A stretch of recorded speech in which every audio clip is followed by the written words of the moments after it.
Boa noite, queridos amigos e irmãos no Senhor Jesus Cristo. A fé nos faz uma família de Deus. Por essa razão, nós temos essa liberdade de nos chamar de irmãos. Nós somos irmãos no Senhor.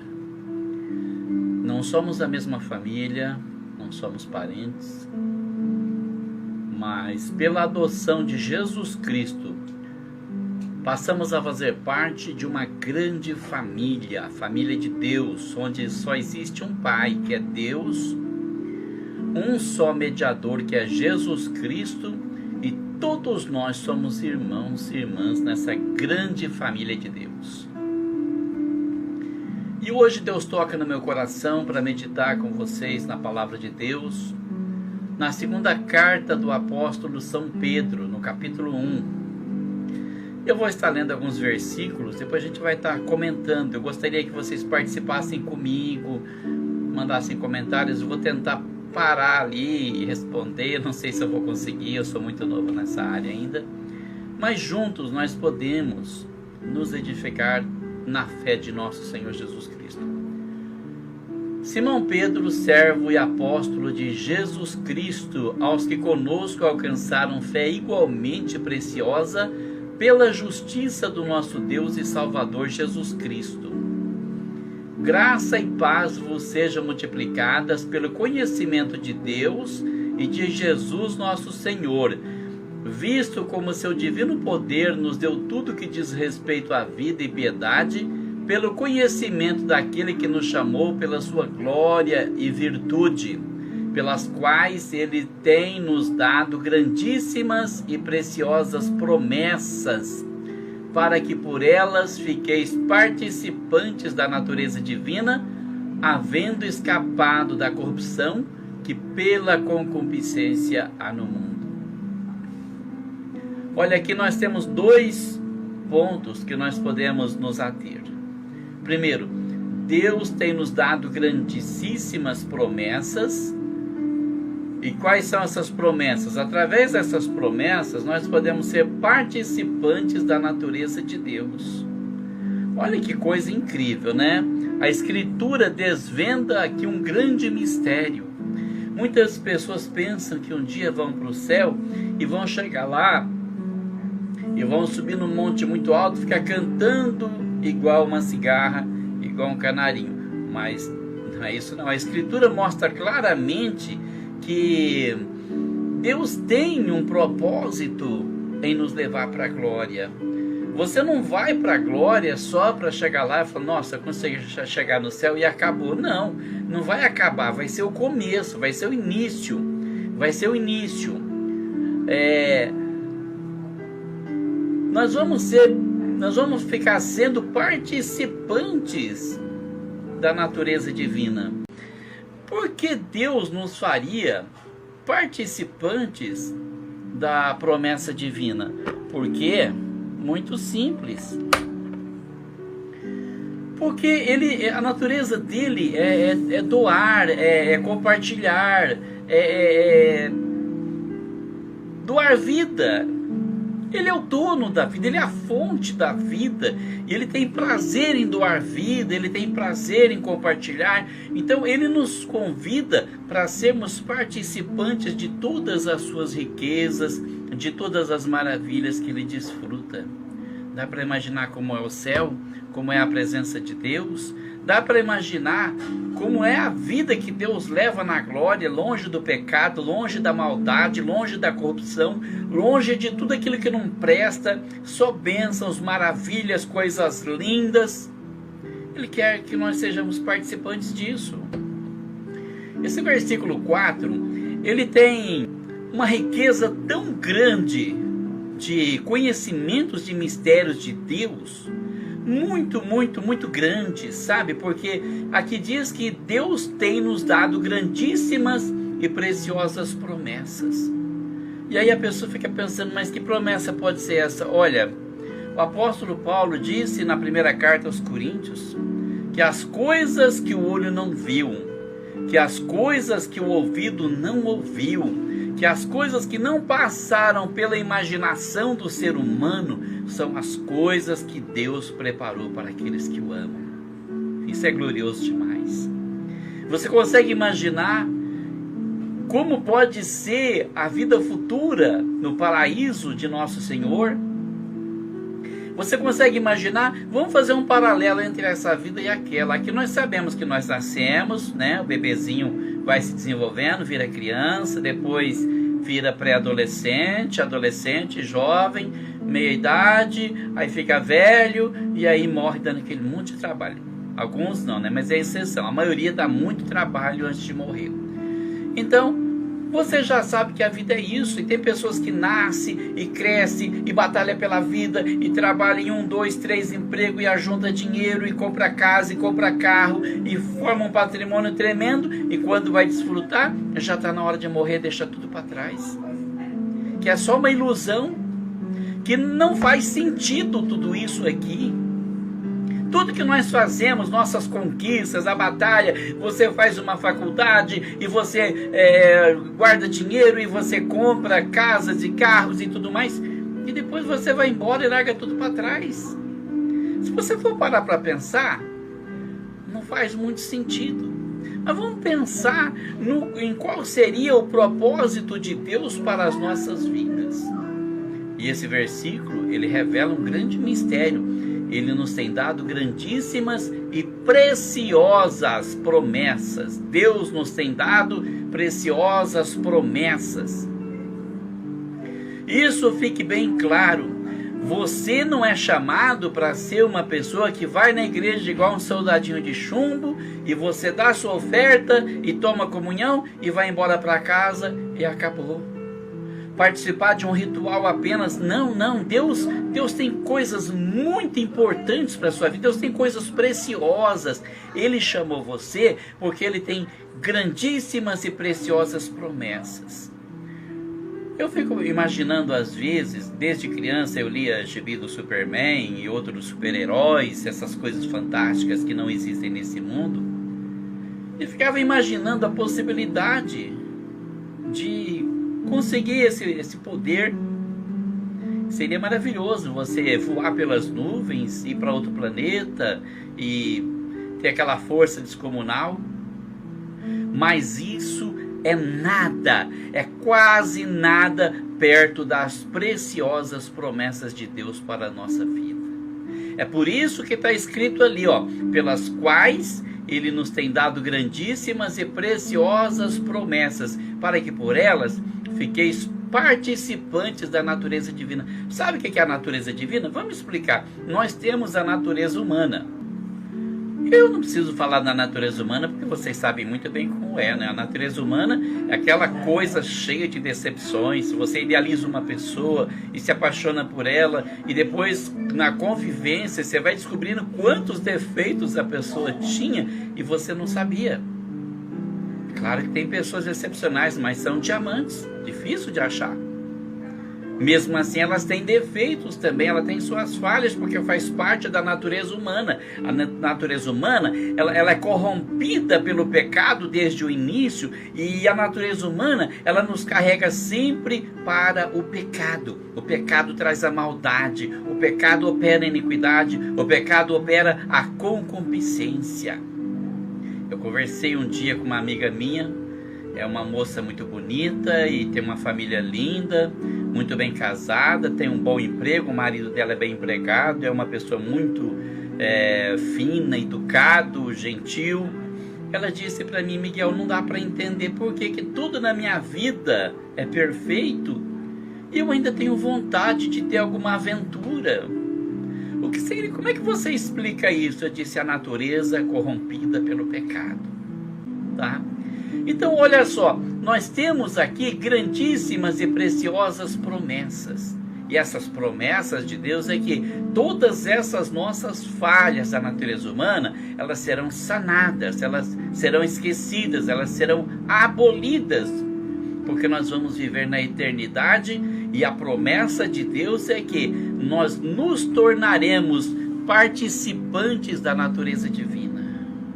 Ou seja, nós não vamos apenas ser seres humanos comuns no céu. Nós vamos ser seres humanos participantes da natureza de Deus. E você sabe o que é a natureza de Deus? Tenta fazer uma ideia o que é a natureza de Deus.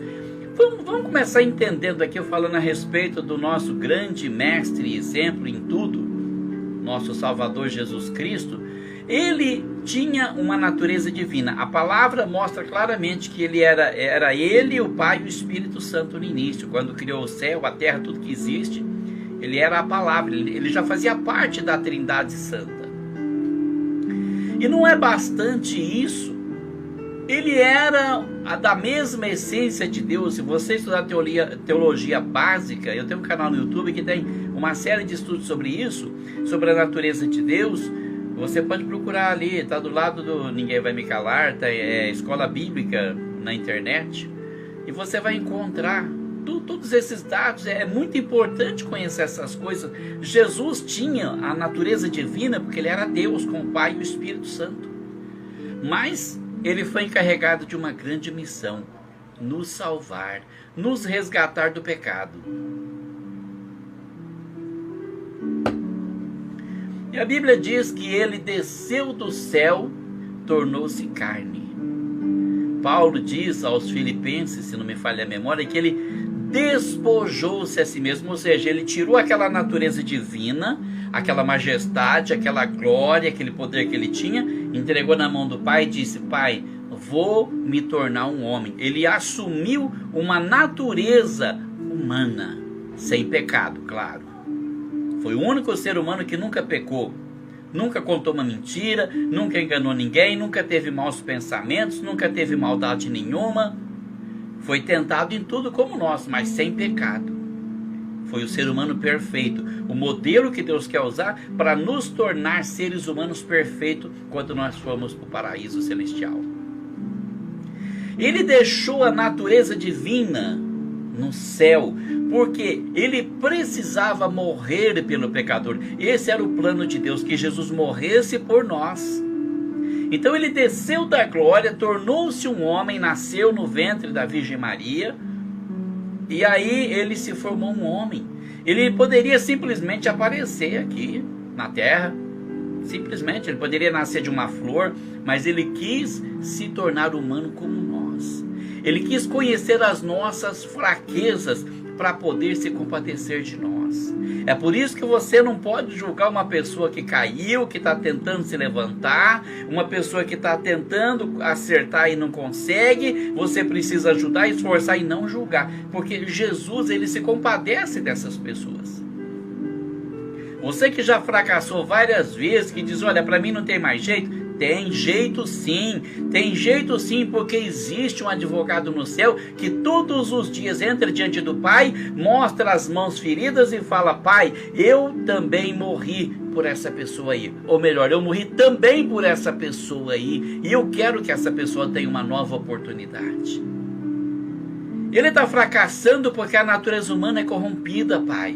É carne, e a carne puxa para o pecado, mas eu quero que ele tenha uma outra oportunidade. Então Jesus veio como homem, deixou a natureza divina no céu. Por quê? Porque como Deus, ele não poderia morrer. Ele não poderia morrer. Deus não morre, Deus é imortal, Deus é eterno. Então olha só, como Deus não pode morrer, era necessário que o Filho de Deus se tornasse apenas um homem. Muita gente pensa que Jesus morreu naquela cruz e para ele foi tudo fácil porque ele era Filho de Deus. Não, ele não morreu como Deus, ele morreu como homem. Ele morreu como eu, como você é, com exceção do pecado, ele era exatamente o que nós somos. Então, o sacrifício de Jesus foi aceito diante de Deus para perdoar os nossos pecados, porque Jesus era apenas um homem, apenas um ser humano naquela cruz. Mas quando ele ressuscitou, glória a Deus, aí ele assumiu a sua natureza divina. Então, hoje, Jesus tem duas naturezas, a natureza humana e a natureza divina. Como um ser humano, ele se compadece de nós pelos nossos pecados. E como Deus, ele fala: eu entendo porque eles agem assim, porque eu senti também na minha carne a fraqueza da tentação, embora sem pecado.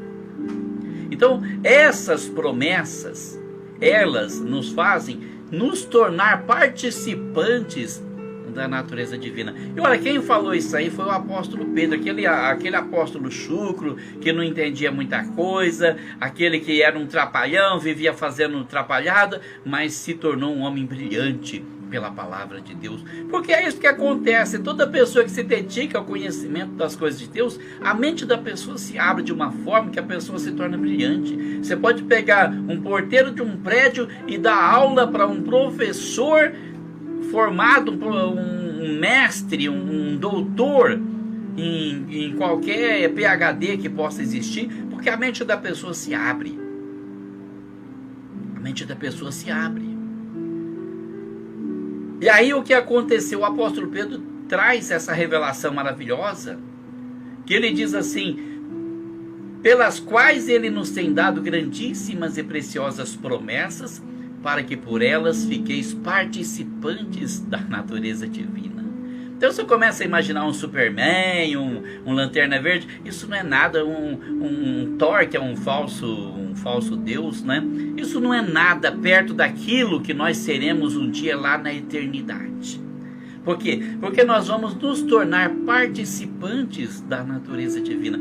Você foi chamado por Deus para se tornar participante da natureza divina. Você não é capaz de imaginar o poder que você vai ter quando você estiver na glória. Por quê? Porque são as promessas de Deus. Ele quer compartilhar a vida, Ele quer compartilhar poder. Ele só não compartilha a glória dele. Deixa muito claro, a glória dele é só para Ele. Mas Ele quer compartilhar a vida, Ele quer compartilhar poder, Ele quer nos dar a vida eterna, Ele quer que nós sejamos pessoas grandes, Ele quer que nós sejamos melhores do que os anjos. Tem gente que pensa que vai morrer, vai virar anjo. Anjo não é nada, anjo é mandado. Anjo é mandado. E nós seremos muito mais do que isso. Ele deixou muito claro para os apóstolos, ele disse, olha, para os 12 apóstolos, vocês se sentarão sobre 12 tronos, julgando as 12 tribos de Israel na revelação. Claro que não somos nós não somos apóstolos. Mas essa promessa dele mostra que o plano dele é nos elevar a um plano muito maior. Muito maior. Você conversa com um espírita, ele fala de evolução, de outros planos. É tudo imitação das coisas de Deus, porque o diabo é mímico, ele vive imitando as coisas de Deus, mas não chega nem nos pés daquilo que Deus tem nos prometido. Porém, há um porém que diz assim: nós temos que escapar da corrupção que pela concupiscência há no mundo. Como eu disse antes, nossa natureza humana é pervertida, é corrompida. Nossa natureza humana, ela nos arrasta constantemente a desejos ilícitos. E talvez você fale, não tem problema, eu faço isso, depois eu me arrependo, peço perdão e Deus me perdoa. Mas você está caindo, você está perdendo oportunidade de ser grande diante do Senhor.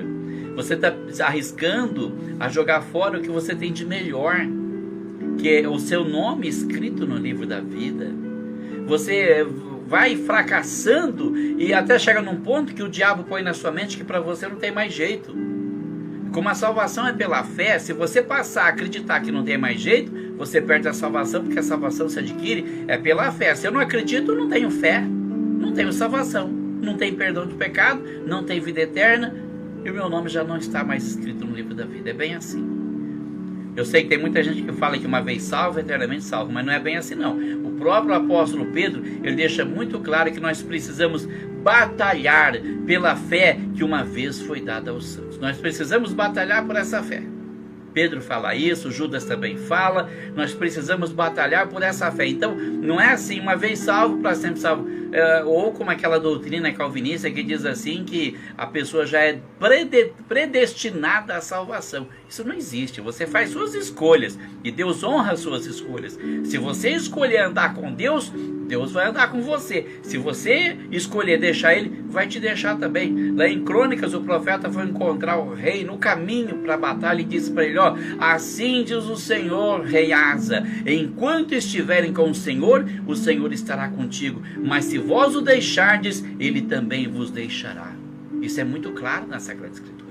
Não existe essa de estar predestinado à salvação ou predestinado à condenação, porque Deus não é injusto. Deus não pode fazer essa injustiça de escolher um e jogar o outro fora. Você faz a escolha e Deus te elege, Deus confirma.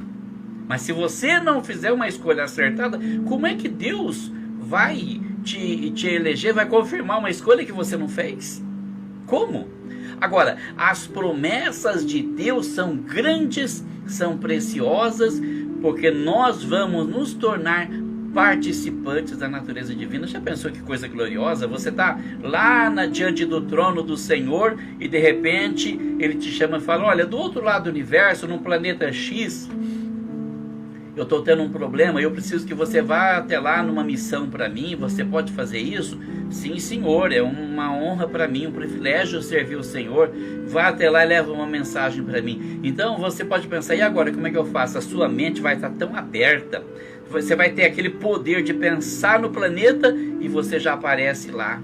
Ou você pode escolher ir voando pelo universo até chegar lá, conhecendo planetas, galáxias e universos sem fim que existe aí para cima, ou no outro plano onde Deus está. Eu não sei, às vezes eu tento imaginar, mas a Bíblia diz muito claramente que as coisas que nós não conseguimos nem imaginar são as coisas que Deus preparou para aqueles que o amam. Então olha só, eu disse no início dessa live que são dois assuntos que nós precisamos meditar. Primeiro, versículo 4, pelas quais Ele nos tem dado grandíssimas e preciosas promessas, para que por elas fiqueis participantes da natureza divina. A segunda, havendo escapado da corrupção que pela concupiscência no mundo. O mundo, ele está cheio de tentações. O mundo, ele está cheio de atrações. E nós precisamos seguir o conselho de Jesus. Qual que é o conselho de Jesus? Quem quiser vir após mim, negue-se a si mesmo. Tome a sua cruz de cada dia e siga-me. Cruz significa renúncia. Cruz significa você pensar mais naquela pessoa que parece que não te ama do que em você mesmo. Cruz significa promover a felicidade da sua família, da esposa, dos filhos, do marido, e não de você.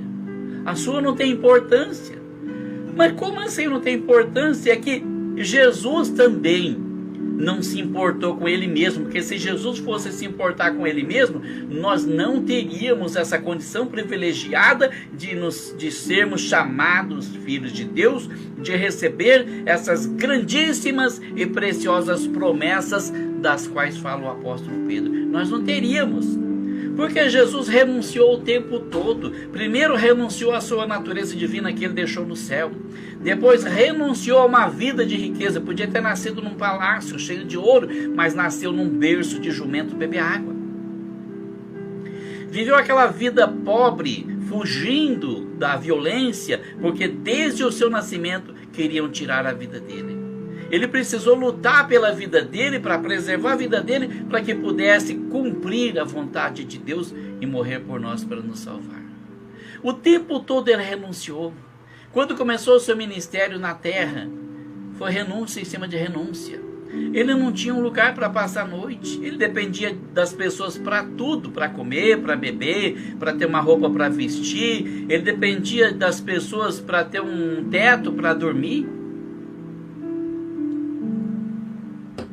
Encontramos ali na Escritura um momento que alguém fala para ele: Senhor, aonde o Senhor for, eu irei também. Ele diz assim: olha, as aves do céu têm o seu ninho, as raposas têm os seus covis, mas o Filho do Homem não tem onde reclinar a cabeça. Não tem onde reclinar a cabeça. Tudo que Jesus teve na vida aqui na terra foi emprestado, foi doado por alguém, foi fornecido por alguém. A vida dele foi uma completa renúncia de pensamentos, de sentimentos, de desejos, de sonhos, de realizações. Ele nunca se realizou como um homem, ele se realizou no propósito de Deus. Qual que era? Morrer pelo pecador. E tem alguém que fala que Jesus não sentiu medo quando ele foi traído naquela noite que ele foi preso. E eu digo que sim, ele sentiu, porque ele não era Deus. Ali era só o homem Jesus, a natureza divina estava no céu com o Pai, e ali era apenas um homem enfrentando um destino horrendo. talvez o mais horrendo que um ser humano já passou nessa terra,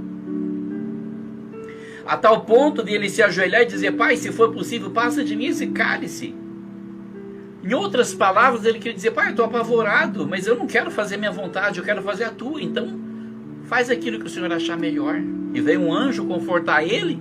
Por que aquele anjo desceu para confortar ele? O anjo veio confortar ele porque não tinha outro caminho. Ele tinha que passar pela cruz. Ele ia ser arrebentado pelo chicote do soldado romano. Ele ia ser torturado naquele poste enquanto fosse chicoteado. Ele ia ser zombado, escarnecido, ia passar vergonha de ficar nu diante de todo mundo. E por fim ia ter aquela morte horrenda de cruz. As pessoas falam muitas vezes em morte de cruz e fazem peças teatrais e fazem filmes bonitinhos, né, que levam as pessoas a se emocionar. Mas para pensar um pouco, a morte de Jesus na cruz foi o sacrifício mais horrendo que já se viu entre o céu e a terra. Se você parar para pensar no que acontecia, Jesus estava ali preso, onde os soldados o colocaram, e eles colocaram ele sentado num lugar e pegavam uma cana e batiam na cabeça dele. A coroa de espinhos já machucava e aquela cana batia com toda a força. E eles davam um soco nele, cuspiam nele, arrancavam a barba dele, porque Isaías diz que eles puxavam a barba dele, arrancavam a barba dele. E de tanta pancada, de tanto soco, de tanta paulada na cabeça dele, chegou a inchar. Ficou aquele borrão de sangue, aquele rosto desfigurado pelas pancadas. E o pior de tudo é lá na cruz ele ter que sentir a ausência de Deus, porque ali naquela cruz ele recebia os nossos pecados. E Deus não consegue coabitar com o pecado. Não dá. O pecado na presença de Deus não é possível. Então Deus se retirou para que Jesus pudesse receber os nossos pecados, pagar por eles e nos garantir a salvação. Renúncia. E a gente às vezes tem tão pouca coisa que Deus pede, a gente, mas vou ter que fazer isso, tem que fazer isso. Mas a promessa é essa: você vai ser participante da natureza divina, você vai ser participante da natureza de Deus, você vai receber na sua vida, naquilo que você vai ser, no seu corpo glorioso depois de ressuscitado, o poder de Deus para servir na obra de Deus lá na eternidade. Não fica pensando que lá você vai ficar lá, glória, aleluia, glória. Não. Você não é cigarra, você não é canarinho. Você vai trabalhar na obra de Deus lá em cima, onde Deus mandar. Mas para isso ele vai te dar poder. Como ele deu poder para os querubins, para os serafins, para todas as categorias de anjos que ele criou, ele vai te dar muito mais poder. Por quê? Porque você passou pela grande tribulação. E você resistiu. E você permaneceu. Então você vai ser participante da natureza divina, mas em contrapartida você precisa escapar da corrupção que pela concupiscência no mundo. E como tem corrupção nesse mundo, pelo amor de Deus, principalmente nessa época que nós estamos vivendo, a inversão de valores, o certo é errado, o errado é certo. Se você apoia o errado, você é bom. Se você apoia o certo e fica contra o errado, você não presta. Você é um monte de adjetivos negativos que inventaram pra gente. Não tem importância. Não tem importância que você passe por provações e tribulações, porque lá no Salmo 91, a promessa dele não é te livrar dessas provações, não. Lá diz assim: estarei com ele na angústia, livrá-lo-ei e o glorificarei, porque conheceu o meu nome. Então você precisa saber que você não vai estar sozinho na sua angústia, no seu sofrimento, na sua solidão, nas suas renúncias, porque ele estará com você. E quando você pensa que não tem mais força para caminhar, repensa essa situação, porque ele está te levando no colo, porque você tem que chegar no fim dessa caminhada. Você não pode parar no meio do caminho, você não pode desanimar, você não pode ficar sentado na beira do caminho. Deixa isso para o Roberto Carlos, mas você continua caminhando. O profeta Miqueias diz assim no capítulo 2, versículo 10: levantai-vos e andai, porque não será aqui o vosso descanso, por causa da corrupção que destrói, sim, que destrói grandemente. A corrupção que está nesse mundo aqui, o pecado que está tomando conta da humanidade de uma forma que já cheira mal nas narinas de Deus, como no tempo de Noé. Você não pode parar. Porque muitas pessoas estão olhando para você. Sua esposa, seus filhos, seus netos, seu marido, seu pai, sua mãe, seu tio, seu amigo, colega de trabalho, estão olhando para você. Se você parar, essas pessoas que poderiam ser alcançadas pela graça de Deus, nunca serão alcançadas. A sua escolha pode influenciar a escolha de muita gente que está indo para o inferno, que pode ter a vida mudada e ir para o céu. Então vamos ficar com essa palavra aqui. Nós temos essa grandíssima promessa, essa preciosa promessa, ser participantes da natureza divina, havendo escapado da corrupção que pela concupiscência há no mundo. Que Deus abençoe você, sua família e o Brasil, em nome de Jesus.